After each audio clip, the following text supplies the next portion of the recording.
bipolar ini bukan termasuk kategori ya di dalam KUHP pasal 44 itu bukan termasuk kategori yang bebas dari jerat hukum ya, karena dia masih bisa pinter menipu begitu ya. Dia tidak mengalami gangguan realita, dia masih bisa melakukan aktivitas kehidupannya sehari-hari dengan baik.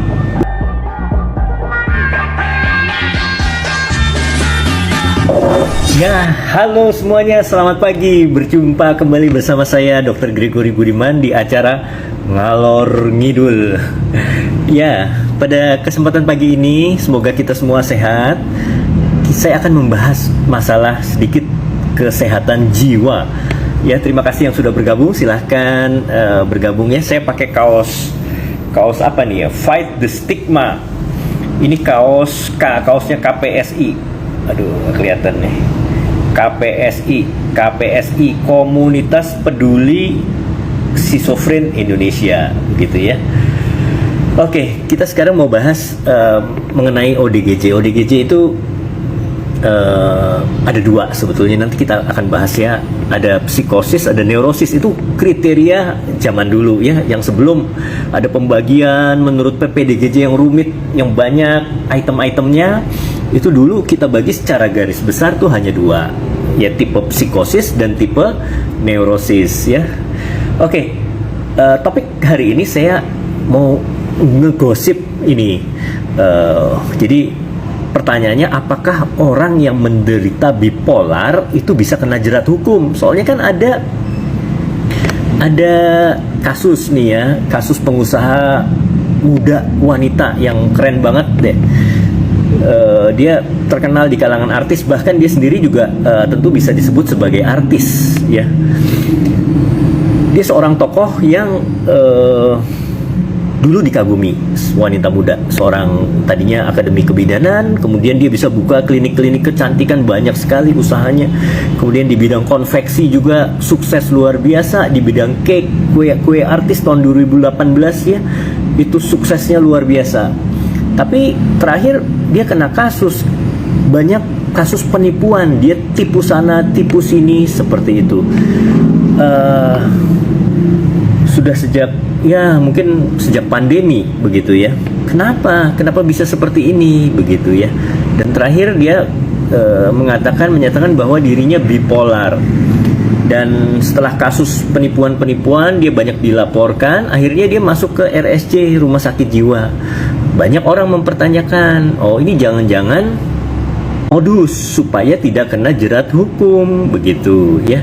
Tapi memang betul ya, ini Eti Rahmaniah bertanya, nah itu dok, bipolar harus dengan diagnosa kan? Betul, harus dengan diagnosa, dan saya yakin sih ya, beliau juga sudah ke psikiater dan bahkan sudah dirawat di rumah sakit. Mungkin memang betul diagnosanya bipolar begitu ya.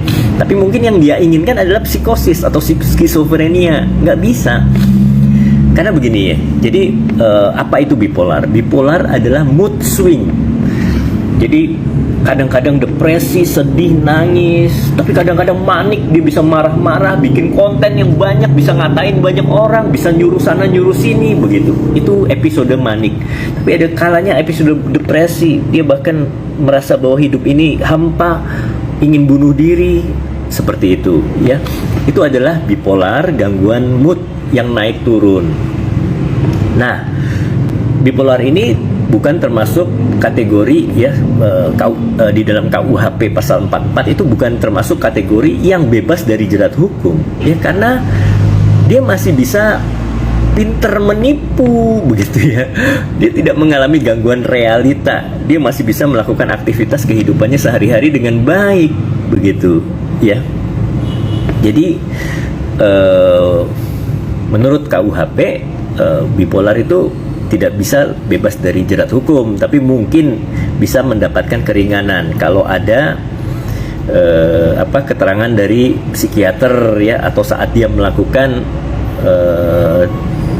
kejahatan itu dia sedang mengalami episode gangguan jiwa yang berat. Nah, yaitu tadi ya, saya katakan sekali lagi. Jadi orang dengan gangguan jiwa ada tipe psikosis, tipe neurosis secara garis besar ya.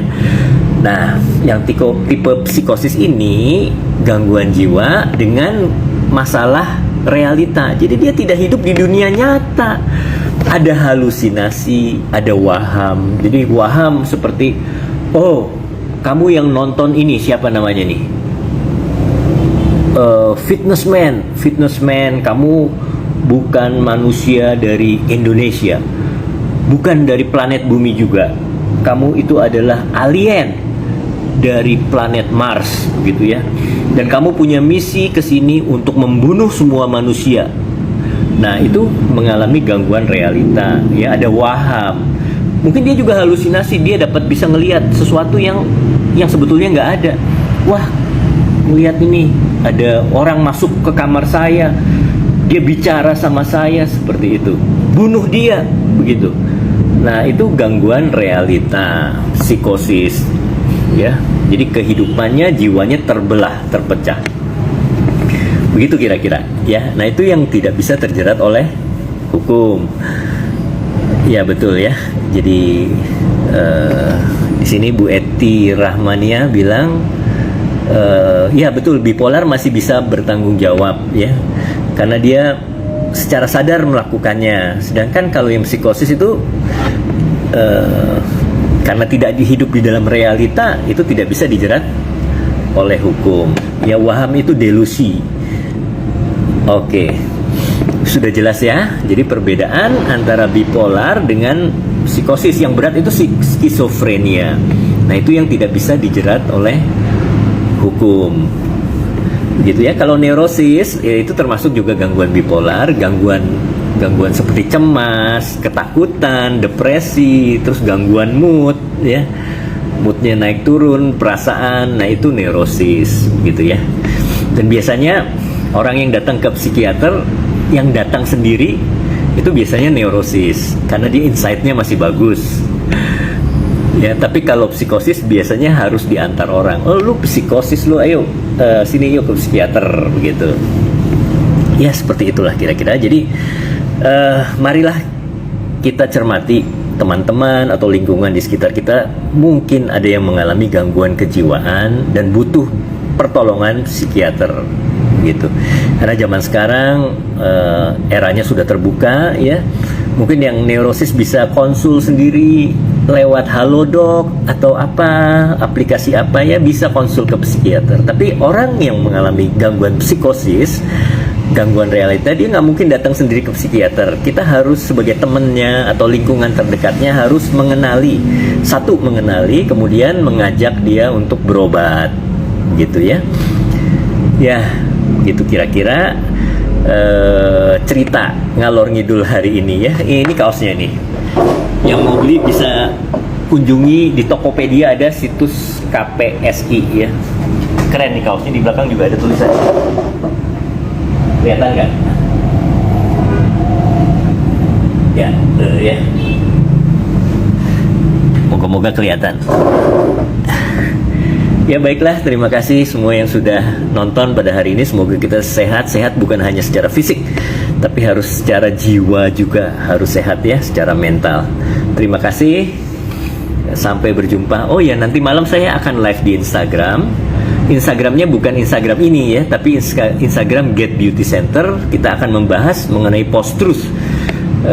Post-truth di bidang sains, ya. Post-truth itu memang istilah untuk politik, ya, tapi di bidang sains juga ternyata marak sekali karena era sosial media.